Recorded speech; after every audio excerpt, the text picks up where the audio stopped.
Biblias en Primera de Pedro, capítulo 3. Vamos a continuar esta sección. Es como que hasta acá, hasta el sermón de hoy, vamos a cerrar un poco. Pedro, el apóstol Pedro en su epístola aquí cierra un poco la idea del tema que viene tratando, ¿no? En esta sección que vamos a estudiar, él está llegando a una conclusión del tema que viene desarrollando durante todo el capítulo 2 y capítulo 3, ¿no? Que es una exhortación acerca de la conducta de los creyentes, teniendo en cuenta todas las posibilidades y todas las variantes del sufrimiento, que fue lo que vimos, ¿no? Presión desde el Estado, ¿no? En el contexto de Pedro, Nerón gobernaba Roma.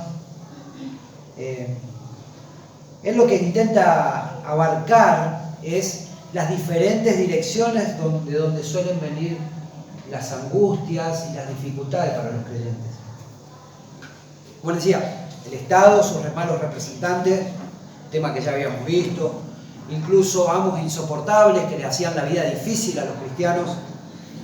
También toca el tema de la familia, esposas que podrían estar sufriendo en manos de esposos inconversos, ¿no? Situaciones que también son aplicables a nuestros tiempos, para todos los tiempos. Estas son cuestiones que suceden en un mundo caído. Esto es lo que nos pasa, ¿no? Sea cual sea la situación o el motivo del sufrimiento de los hermanos, él les exhorta a tener un carácter piadoso, un carácter manso, a ser humildes, a ser dóciles y a reflejar el carácter de Cristo. En los versículos que vamos a leer hoy son bastantes, ¿no? Es una porción completa. Vamos a ver algunas de las cualidades que se demandan de los creyentes. Estas son virtudes preciosas que se espera de alguien que se dice cristiano, que se espera del creyente, que se espera de un hijo de Dios. Tenemos que tener en cuenta algo. Él mismo está entendiendo la situación en la que ellos están viviendo. Y él no lo está pidiendo en un contexto de tranquilidad, en un contexto de paz, de que la están pasando genial y están teniendo un buen momento, la iglesia está creciendo. No, él lo pide en un momento en el que la situación no era la mejor, no era un tiempo de bonanza, claramente. Había una clara oposición hacia los cristianos y había un rechazo generalizado por el Evangelio. Eran vistos como la religión, o eran vistos como ateos, porque ellos creían en alguien que resucitó, no creían en nada visible como creían los paganos. Vamos a leer el texto de hoy. No vamos a hacer una introducción muy larga porque todas las veces que venimos desarrollando este tema, la introducción es clara, ellos están sufriendo, hay dificultades de distinto tipo, pero hoy vamos a llegar a la conclusión de cómo debe ser el carácter del cristiano, cómo debe ser la vida, cómo debemos vivir nosotros a la luz de las Escrituras. Vamos a leer en el capítulo 3, versículo 8 al 17. Voy a leer de corrido y después vamos a comenzar a desarrollar versículo por versículo estos preciosos textos, ¿no? En algunas de sus Biblias seguramente tienen un pequeño encabezado o un título. Algunos, en la mía figura una buena conciencia. En otras aparece padecer haciendo el bien, padeciendo haciendo el bien. Hay distintos títulos. Esa es más o menos la idea, ¿no? Leemos, versículo 8 dice: finalmente, sed todos de un mismo sentir, compasivos, amándoos fraternalmente, misericordiosos, amigables, no devolviendo mal por mal, ni maldición por maldición, sino por el contrario, bendiciendo, sabiendo que fuisteis llamados para que heredaseis bendición. Porque el que quiera amar la vida y ver días buenos, refrene su lengua del mal y sus labios no hablen engaño. Apártese del mal y haga el bien, busque la paz y sígala. Porque los ojos del Señor están sobre los justos y sus oídos atentos a sus oraciones, pero el rostro del Señor está contra aquellos que hacen el mal. ¿Y quién es aquel que os podrá hacer daño si vosotros seguís el bien? Mas si alguna cosa padecéis por causa de la justicia, bienaventurados sois. Por tanto, no os amedrentéis por temor de ellos, ni os conturbéis, sino santificad a Dios el Señor en vuestros corazones. Y estad siempre preparados para presentar defensa con mansedumbre y reverencia ante todo aquel que os demande razón de la esperanza que hay en vosotros, teniendo buena conciencia, para que en lo que murmuran de vosotros como de malhechores, sean avergonzados los que calumnian vuestra buena conducta en Cristo. Porque mejor es que padezcáis haciendo el bien, si la voluntad de Dios así lo quiere, que haciendo el mal. Pedimos al Señor que nos ayude. Amado Señor, venimos ante ti. Nos acercamos, Señor, con temor, Señor, con temblor a tu palabra, sabiendo que ella es tu palabra eterna. Tú nos hablas a través de las Escrituras. Señor, te pedimos que nos ayudes. Predispone nuestros corazones para oír tu palabra. Ayúdame, Señor. Ayúdame a expresar los pensamientos acerca de estos textos, Señor. Que tú seas glorificado a través de ellos, Señor, y que tu pueblo sea edificado. Aliméntanos, Señor, hoy por tu palabra. Te lo pedimos en el nombre de Jesús. Amén. Bueno, vamos a comenzar con el versículo 8. Dice: finalmente, sed todos de un mismo sentir. Aquí tenemos en este versículo 8 el resumen de cómo debe ser el carácter de los cristianos. Es el resumen. Sed todos del mismo sentir. En distintas versiones lo dice así: vivan en armonía. Un mismo corazón también se puede traducir. Piensen una misma cosa. La idea que tiene aquí el apóstol Pedro es que estén unánimes. Todos sean de ese mismo sentir. Claramente, en una congregación, en un grupo, en una comunidad cristiana, no todos van a pensar igual. Eso está re claro, ¿no es cierto? No todos van a pensar igual. Los hermanos, cada uno de nosotros, y en el contexto de la Escritura, también había judíos que habían salido de Jerusalén, como también había gentiles dentro de la iglesia. Había de distintas culturas, de distintas posiciones sociales. Lo vimos cuando exhortaba a las mujeres ricas de la iglesia a no demostrar tanto. Y también hablaba a esclavos, a gente que estaba al servicio de otros amos. Había una diversidad dentro de la congregación. Y él lo que quiere decir es: vivan en armonía. Claramente, no todos piensan igual. Somos diferentes unos a otros. Como les decía, cuestiones culturales, cuestiones familiares que pesan mucho en nuestras vidas, ¿no es cierto? Heredamos muchas veces las costumbres de nuestros padres, las formas, la manera de hablar, hasta los gestos, ¿no es cierto? Gustos personales también, que son válidos, que no son de condenarlo. A veces hay cosas que a mí me pueden gustar y a otro le gusta otra cosa, tiene otros gustos personales y no podemos andar dividiéndonos por pequeñas cosas así, ¿no? Sabemos que también Dios dota a la iglesia con diversidad de dones. A todos nosotros el Señor nos dio algún don, algo, alguna virtud, algo que es provechoso para el cuerpo de Cristo, ¿no? Eso, en vez, hermano, de dividir la iglesia, en vez de dividirnos a nosotros, debería enriquecerla. Los dones son muy fáciles a veces de notar y de descubrir. Nos decía una vez un hermano que nos fue asesorando, nos fue ministrando en cuanto a estas cosas que nosotros le preguntamos, decía: ¿cómo identificás los dones en los hermanos? Y dice: mirá, muy fácil, si vos querés saber qué hermano tiene el don de servicio, esperá que caiga un mate en la iglesia, que caiga un mate al piso, y vos te vas a dar cuenta quién es el que tiene el don de servicio. Es el primero que va con la pala a la escoba. Y hay otros que van a mirar y van a mirar a otro lado. Pero ese hermano, eso lo mueve. Ese hermano tiene un don de eso. ¿Quién tiene el don de visitar a otros, de preocuparse por los hermanos? Está atento, ese hermano lo hace, naturalmente lo hace, pues es algo que Dios le dio. Son dones y eso debe enriquecer la iglesia. Todos deben pensar, deben estar unánimes, tener un mismo sentir, deben vivir en armonía, aunque claramente son diferentes unos de otros. Claramente son diferentes. Para vivir de esa manera, hermanos, claramente tiene que haber una actitud intencional de los cristianos. No podemos esperar que esa armonía o ese tipo de unanimidad caiga milagrosamente del cielo. No, hay que trabajar por ella. Hay que esforzarse, tiene que ser una actitud intencional, predeterminada. Debemos querer vivir en armonía.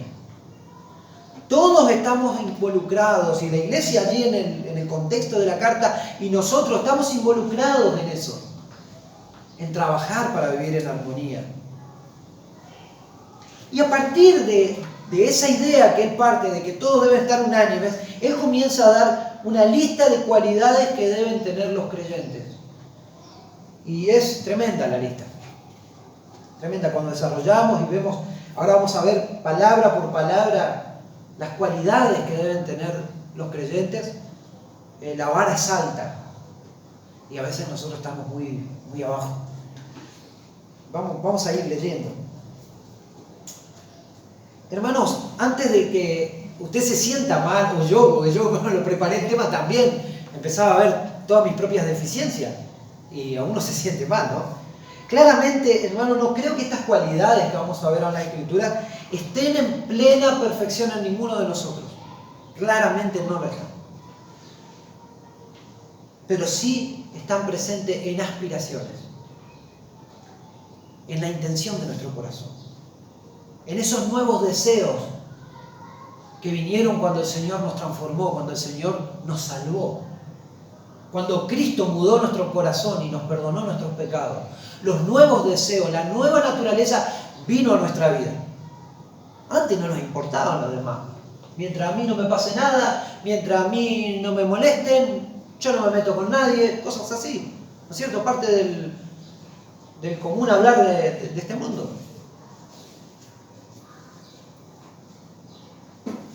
Claramente, como les decía, estas cualidades que estoy convencido no están y tal vez no estén durante muchos años, hasta que lleguemos a cierta madurez plenamente en nuestras vidas. Pero sí, como les digo, en la aspiración, creo que es como una pequeña planta que va creciendo, hasta que llega a ser un árbol y da frutos. Obviamente, cuando usted habla con un hermano que tiene muchos años en el Señor, que ha sido probado, que ha sido tratado por el Señor, una persona madura, usted se da cuenta a las claras del fruto precioso de la madurez, el fruto precioso del obrar del Señor en él. Y vamos a ir viendo un poquito estas características que nos pide, que exhorta a la iglesia en ese momento y exhorta a las iglesias de todos los tiempos. Dice, finalmente, haced todo de un mismo sentir, cosa que vimos, compasivos. Compasivos. A veces lo leemos y lo pasamos por arriba a algo tan... Pero es algo que debe estar presente en los cristianos. La compasión, dice, el diccionario dice, sentimiento de tristeza que produce el ver padecer a alguien y que impulsa a aliviar su dolor o sufrimiento, a remediarlo o a aliviarlo. Es algo que en nuestro corazón lo experimenta, la compasión. Se duele en el dolor del otro. Y eso pasa cuando la nueva naturaleza está en nosotros. Cuando Cristo vino a habitar por el Espíritu Santo en nosotros. Cuando somos hechos nuevas criaturas, somos movidos a compasión. Cuando vemos la necesidad, cuando vemos el sufrimiento. La compasión es una cualidad preciosa, hermanos, y debemos de cultivarla. Es una cualidad de Dios,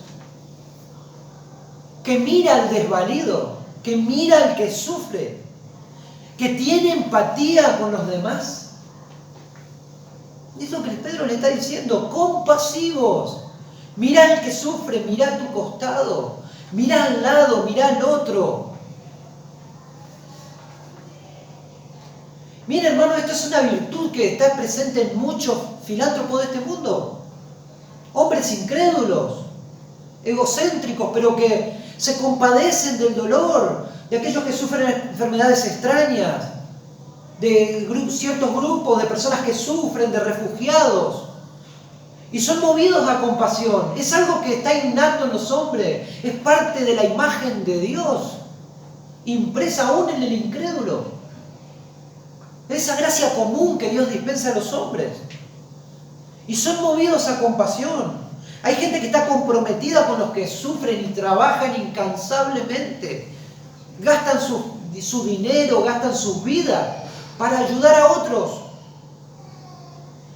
Usted pregúntese, ¿cuánto más debe estar presente esto en los cristianos? ¿Cuánto más debe estar presente en nuestra vida? Nosotros debemos ser los primeros en la lista. Los primeros que nos tenemos que apuntar al servicio. Somos los primeros que nos tenemos que apuntar para ayudar al desvalido, al que está mal, al que la está pasando difícil. A los que están en dificultades. Querido hermano, un creyente que no es compasivo sufre de dos. Hay dos posibilidades, a mi entender esto, un pensamiento personal es esto. La primera es que, y la no tan mala, tiene que madurar urgente. No mucho, urgente tiene que madurar. Porque ya no puede sacar la mirada de él mismo. Está centrado en él, en sus problemas, en sus pequeñas dificultades o grandes, como sean. Pero él está ahí centrado en él mismo. No puede ver al otro. No le interesa el otro. Porque está centrado en él mismo. Su ego lo tiene cegado. No puede mirar al costado al que sufre. No mira tampoco con compasión al pecador. Porque se cree mejor. No mira al hermano caído. Estamos hablando de alguien que necesita madurar. No estoy diciendo que no sea cristiano. Esto pasa entre los cristianos. Pero es una persona que está caminando sobre una muy fina y delgada línea. Está caminando al borde de una navaja, diríamos. Es algo muy peligroso vivir así. Porque nos endurecemos. Cuando no nos importa el otro, cuando no somos compasivos, nos endurecemos. Y creemos que nosotros somos el centro del mundo. El otro gran problema, y es el más triste, ¿no? Es que esa persona todavía no conoció la gracia de Dios. Alguien que no le importa el otro, posiblemente no haya conocido la gracia de Dios y todavía está en tinieblas.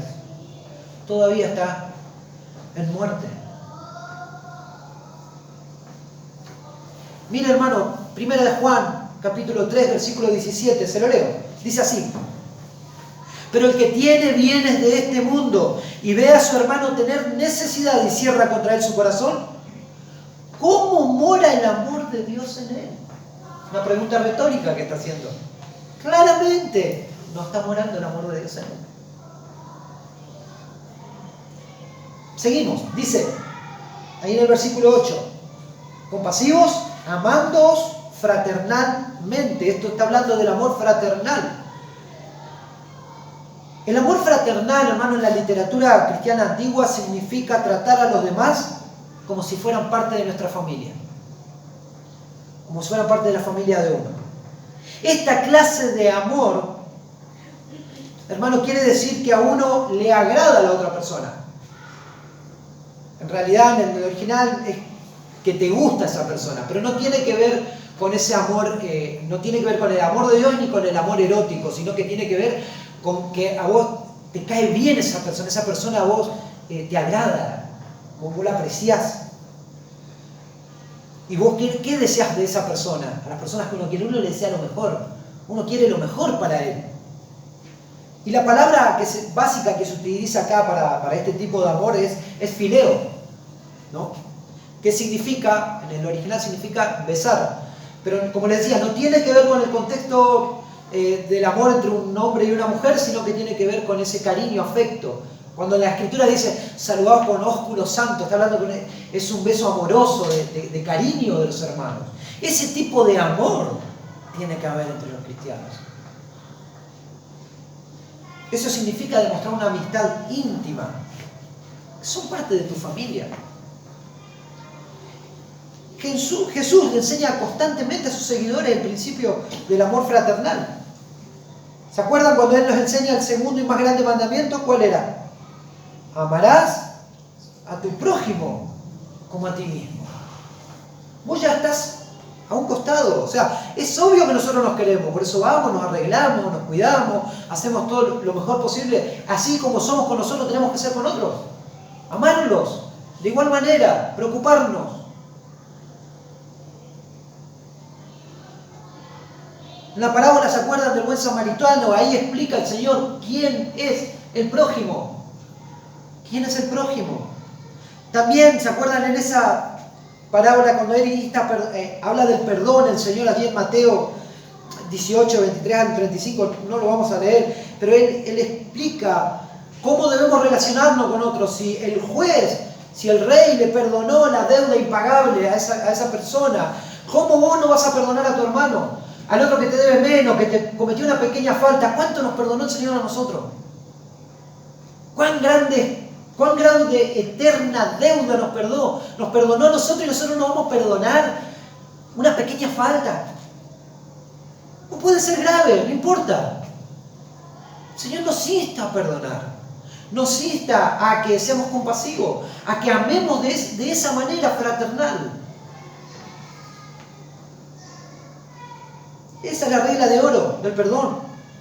Y la regla de oro del perdón es esta. Mateo 7, versículo 12 dice: así que todas las cosas que queráis que los hombres hagan con vosotros, ¿lo recuerdan? Así también haced vosotros con ellos, porque esto es la ley y los profetas.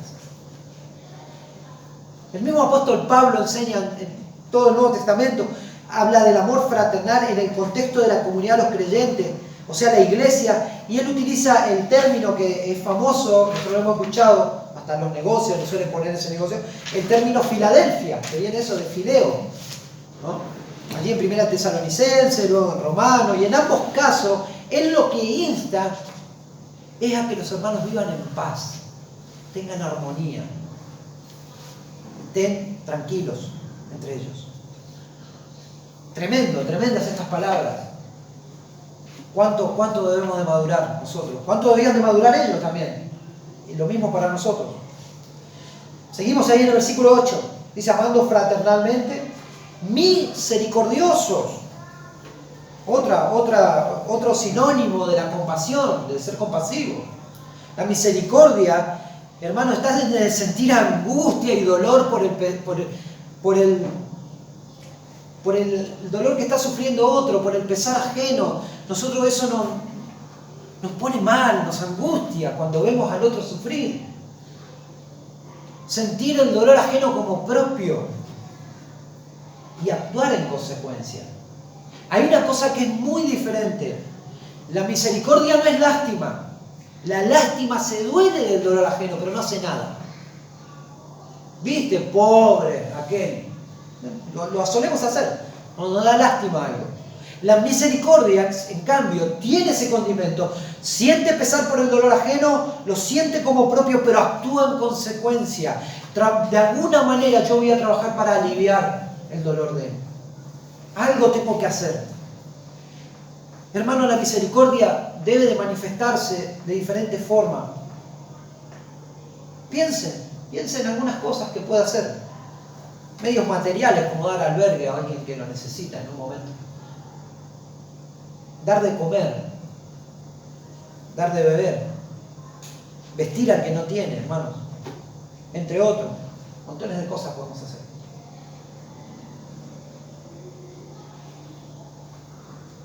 Hago un paréntesis acá, no voy a decir por la persona que lo hace, pero hay una persona que cuando los niños suelen pasar por las casas a pedir cosas y lo que sea, no solo a veces le dan algunas cosas, sino que se le invita a esos niños a jugar a la casa, muchas veces. Y vos no sabés la alegría de esos niños. Son niños que están acostumbrados a mendigar, a pasarla mal. Y el hecho de que alguien te brinde un rato y te abra la puerta de tu casa, que te permita jugar y disfrutar de los mismos privilegios que tienen a veces tus hijos. Tantas cosas, tantos caprichos que le damos, tantas cosas materiales. Y esos otros niños están agradecidos. No pueden explicar por qué sos bueno así conmigo. Es una manera de mostrar misericordia con el que sufre. Usted no sabe cuánta bendición puede ser que alguien lo bendiga de alguna manera así. Lucas 6, versículo 36 dice: sed pues misericordiosos, como también vuestro Padre es misericordioso. Es un imperativo, hermano, es un mandato del Señor. Debemos ser misericordiosos. Los cristianos deben ser misericordiosos. No pueden ser de otra manera. Tienen que ser misericordiosos. Y cierra allí en el versículo 8 diciendo amigables. En Reina Valera dice amigables, ¿no? En otras versiones lo traduce humildes. Principalmente me inclino, pero es una opinión personal, por nuestro contexto cultural, me inclino a la palabra humilde. Le explico por qué. Cuando nosotros escuchamos la palabra amigable, mira, esta persona es muy amigable, nosotros automáticamente lo relacionamos por nuestro contexto como argentinos, como una persona, es un compinche, es una persona piola, es un buenazo. ¿O no? Sin embargo, la idea que quiere reflejar el texto acá está más de acuerdo con la humildad, con una actitud virtuosa. Esto es un don elevado que da Dios al creyente. La humildad se refleja, hermano, en la intención de querer animar a otros. El humilde es alguien que se alegra con los triunfos ajenos, que se alegra cuando al hermano le va bien, cuando tuvo éxito en algo, que no está rencoroso, odioso, envidioso contra los otros. Es alguien que se alegra en las victorias de los demás. Eso es parte de la humildad. Es muy fácil de detectar cuando alguien tiene esta virtud. Esta persona se alegra y enseguida vos te das cuenta. Está muy feliz cuando otro está siendo bendecido. La humildad, hermano, es claramente el que nos dejó el ejemplo de humildad. El ejemplo más alto de humildad es nuestro Señor, tomando la toalla y lavando los pies a los discípulos, sirviendo a los demás, sirviendo hasta en el momento de la cruz, atendiendo a una persona en la cruz, dándole vida eterna, diciéndole: conmigo hoy estará en el paraíso, en la cruz. Antes de entregar su espíritu, antes de entregar su alma a Dios, evangelizando hasta lo último, sirviendo a Dios, cumpliendo toda escritura, cumpliendo todo. Tremendo el Señor. Él enseñándole, ¿no? A ver, la humildad es otra cosa que se enseña y se entiende, que el que quiere ser grande, como nos dice la escritura, él mismo lo enseñó, el que quiere ser grande debe ser el siervo de los demás. Funciona al revés de este mundo. Este mundo busca que vos sobresalgas, que vos te vaya bien, que todos lo vean. Y acá el Señor nos enseña al revés. No, ustedes pónganse abajo, sean los que sirven, sean humildes. Alienten a que los otros vayan adelante, que vayan más arriba. Tremendo, tremendo eso. ¿Cuánto nos falta, no es cierto, hermanos? ¿Cuánto nos falta? Yo veía estas palabras y digo: ¿cuánto tiene que trabajar el Señor en mi corazón todavía? En nuestra iglesia, en cada uno de nosotros, ¿cuánto tiene que trabajar el Señor? ¿Cuánto debe trabajar en nuestras vidas? Versículo 9, y ahora vamos a ir rápido porque estamos en el 8 nomás. Dice: no devolviendo mal por mal, ni maldición por maldición, sino por el contrario, bendiciendo, sabiendo que fuisteis llamados para que heredaseis bendición. Pedro claramente se está haciendo eco de las palabras del Señor Jesucristo allí cuando Él manda a que demos la otra mejilla, a que no respondamos de la misma manera. Si alguien viene y nos maltrata, no deberíamos responder de la misma manera. Pero Él está considerando que el hecho de que como creyentes nosotros debemos tener ese carácter para con nuestros hermanos. Hermanos, muchas veces nosotros no tenemos esa actitud. Claramente ellos, ahora vamos a ver, estaban pasando esto. Ellos tal vez tendían a responder insulto por insulto, venganza y cosas por el estilo. Creo que el concepto del devolver mal por mal acá se amplifica, ¿no? Porque él está diciendo, no devuelvan mal por mal, ni maldición por maldición, sino por lo contrario, bendiciendo. Allí la palabra se puede traducir también, oren por ellos, orad por los que nos persiguen, por los que nos persiguen. El Señor nos mandó a eso. Dice, vos fuiste llamado para que le daseis bendición. Voy a citar el libro Torturados por Cristo, hermanos. Allí en el capítulo 4, los que lo tienen, léanlo. Si no lo tienen, nos piden, lo tenemos. Varios hermanos lo hemos leído, agradezco. La hermana que me regaló ese libro fue una bendición para mi vida. Realmente fue un mazazo en mi cabeza ese libro. Tremendo. Cuando puedan, léanlo. En el capítulo 4 allí de este libro tiene el título, dice, Derrotando el comunismo con el espíritu del amor de Cristo. Ese es el título. Y es precioso. Y miren la actitud de estos creyentes. Tremendo estos creyentes, transformados por el poder de Dios. En el horno de la aflicción ellos florecían Cristo.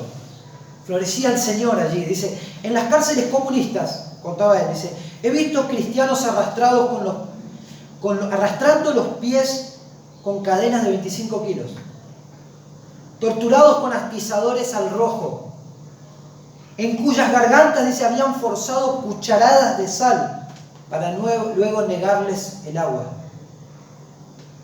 Hambrientos, azotados, sufriendo frío y orando con fervor por los comunistas. Esto es humanamente inexplicable. Es el amor de Cristo que ha sido derramado en nuestros corazones por el Espíritu Santo. Esto no es normal, diríamos. Esto únicamente puede suceder por la obra de Dios.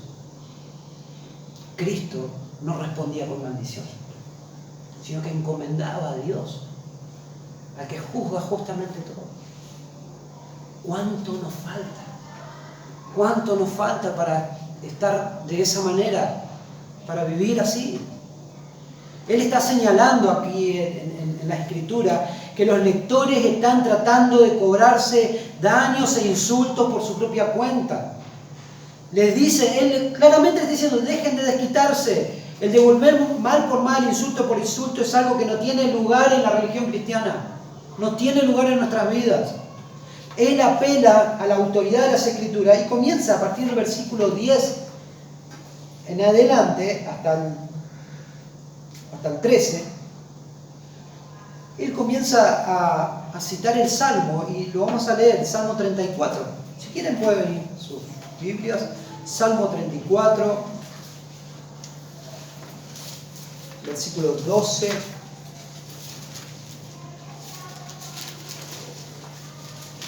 Al 15.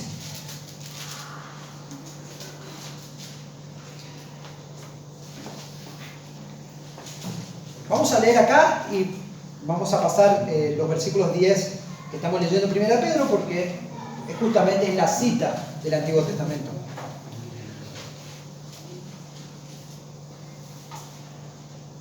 Dice, ¿quién es el hombre que desea vida y que desea muchos días para ver el bien?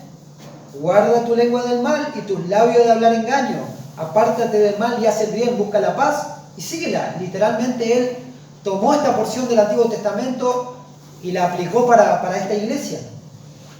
Los ojos de Jehová están sobre los justos y atentos sus oídos al clamor de ellos. Y paramos allí, porque la conclusión la dejamos para después. Parece un poco obvio lo que está pidiendo, ¿no? Hacer bien, apartarte del mal, cuida tu boca. Dice que quiere amar la vida. La vida, hermano, se comienza a saborear con Cristo. Con el perdón, con la gracia. El amor de Dios presente en nuestras vidas. Los días buenos, hermanos, que podemos disfrutar, que no son todos. Claramente no son todos los días geniales. A veces tenemos muchas aflicciones en este mundo. Tenemos dolor. Pero esos días nosotros podemos ver la bondad del Señor. Podemos ver su misericordia. Todos sabemos que dice la Escritura, porque toda buena dádiva proviene de arriba, del Padre de las luces, proviene de Dios. Toda buena dádiva proviene de nuestro Padre.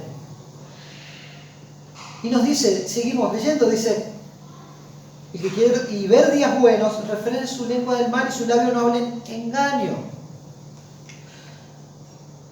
Refrene su lengua. ¿En qué grandes problemas, hermanos, nos metemos por no cerrar nuestra boca? ¿En qué grandes problemas? ¿En cuántas discusiones necias nos metemos tristemente, pero lo hacemos? ¿Cuántas locuras se llevan a cabo por una lengua sin freno? Por no poner freno en el momento que tenemos que frenar, que es antes de hablar. Cuánto dolor, cuántas heridas, cuántas familias destruidas a causa de esto. Cuántas iglesias divididas por lenguas incontrolables.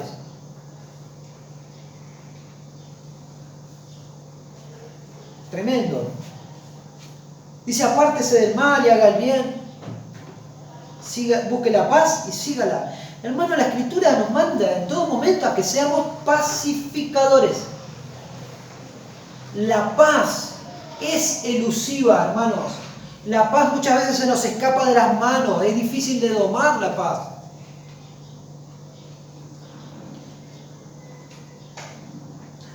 La falta de paz, hermanos, en nuestras vidas produce mucha y grande frustración.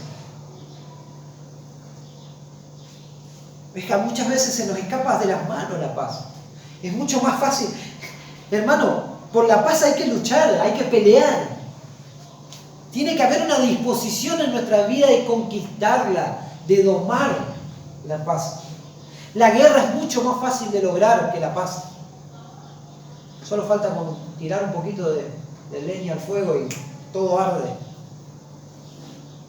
Tiene que haber una disposición de nuestro corazón, un carácter firme para lograrla, para conquistarla. Esto va a demandar de nosotros, de los cristianos, tenacidad y esfuerzo, carácter, gran esfuerzo. Y nos dice el versículo 12, porque los ojos del Señor están sobre los justos y sus oídos atentos a sus oraciones, pero el rostro del Señor está contra aquellos que hacen el mal. El contraste es claro aquí, hermano. Así como Dios ve la obra de los justos, también ve la de los que practican el mal. Cuanto más aquellos que se dicen ser una cosa, que profesan una cosa y practican otra. Nada escapa a sus ojos, hermano. Y nadie debe pensar que a Dios no le importa lo que hace el impío. A Dios, como que, bueno, Dios mira para otro costado, para otro lado cuando el impío se comporta de esa manera. Los que se deleitan en el mal, en hacer el mal, hermano, no tienen a Dios como amigo. Debemos recordar eso. Mirá, este impío, mirá cómo vive, hace un desastre, todo parece que todo le va bien. Quédese tranquilo, mi hermano. No son amigos de Dios. Dios no lo tiene como amigo. Él es un adversario de Dios. Y cosa tremenda es caer en la mano del Dios vivo. Cosa horrenda. Dios está en su contra. Pedro no está interesado en explicarle qué es lo que Dios va a hacer con sus adversarios. Allí en el versículo 16 del Salmo que leímos hoy, está la conclusión que no figura aquí en primera de Pedro, pero se la leo. Dice, la ira de Jehová contra los que hacen el mal para cortar de la tierra la memoria de ellos. Claramente está ejemplificado allí que el juicio de Dios está sobre estas personas. Pedro no lo agrega a ese versículo. Creo que la idea es que el deseo de él es que el malhechor tenga tiempo y oportunidad para arrepentirse, aún dentro de los que podía haber en la congregación que tal vez no conocían al Señor todavía, la oportunidad de volverse al Señor. Versículo 13, vamos a ver si vamos a hacer un poco más rápido, dice: ¿y quién es aquel que os podrá hacer daño si vosotros seguís el bien? Esta es una pregunta retórica que hace la Escritura allí, ¿no? El apóstol Pablo desde el comienzo de la epístola trata con la aflicción, con el dolor y con la persecución. Él está diciendo a los creyentes, él está entendiendo que los creyentes están sufriendo lo que le está pasando, que ellos están sufriendo daño, que ellos sufren por ser creyentes, que están rodeados de dolor. Parece como una pregunta sin sentido. ¿Quién les podrá hacer daño si seguís el bien? Como diciendo, no les va a pasar nada. Es más, hay un versículo en Proverbios 16:7 que dice: cuando los caminos del hombre son agradables a Jehová, aún a sus enemigos, hace estar en paz con él. Sin duda, hermano, una vida intachable, una conducta seria, nos va a ahorrar dolor de cabeza, eso lo sabemos. Eso lo sabemos. Nos va a ahorrar problemas, aflicciones. Pero vivimos en un mundo caído. Así que nosotros no estamos exentos de que cosas malas nos sucedan. Y los cristianos tampoco. El tema no es sufrir por sufrir. Lo importante que quiere recalcar acá es que el tema es sufrir haciendo el bien. No sufrir por pecar. No sufrir por comportarse de una manera que no es adecuada. Si sufrimos haciendo el bien, somos bienaventurados. Somos bienaventurados. Mateo 5, versículo 10 dice: bienaventurados los que padecen persecución por causa de la justicia, porque de ellos es el reino de los cielos. Esa es la actitud que debemos de tener. Si sufrimos, que sea por hacer el bien, por obedecer al Señor, por glorificar su nombre, no por andar enredado en pecado, no por andar en cuestiones necias, no por andar viviendo como vive todo el mundo.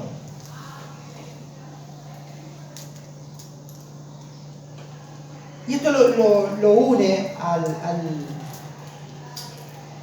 Ahora comienza el versículo 14, dice: mas si también alguna cosa padecéis por causa de la justicia, bienaventurados sois. Por tanto, no os amedrentéis por temor de ellos, ni os conturbéis, sino santificad a Dios el Señor en vuestros corazones. No teman, no se angustien sobremanera, no pierdan la compostura, sino que santifiquemos al Señor en nuestros corazones.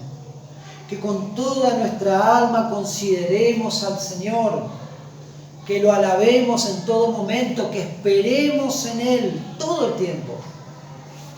Aunque la situación sea difícil, aunque estemos padeciendo.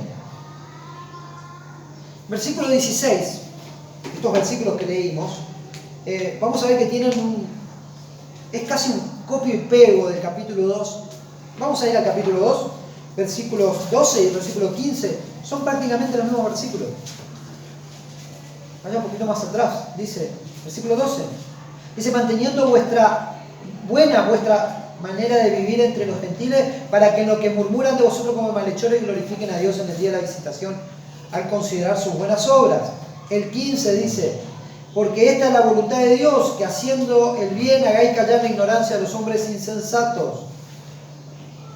Que no nos amedrentemos. Seguramente por hacer el bien nos van a perseguir. Seguramente cuando querramos obedecer al Señor se nos va a criticar. Eso va a pasar. Es una obviedad que eso va a pasar.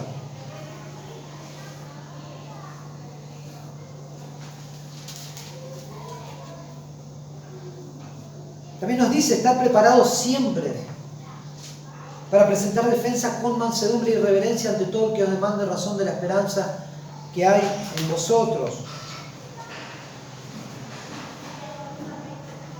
Tremendo. Siempre debemos estar preparados con el mensaje del Evangelio. Siempre debemos estar preparados para dar razón de esa esperanza que tenemos. Siempre, en todo momento.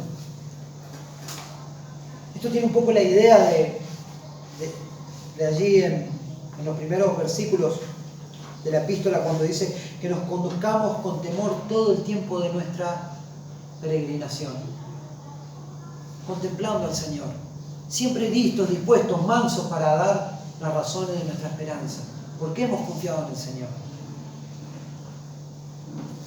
Versículo 16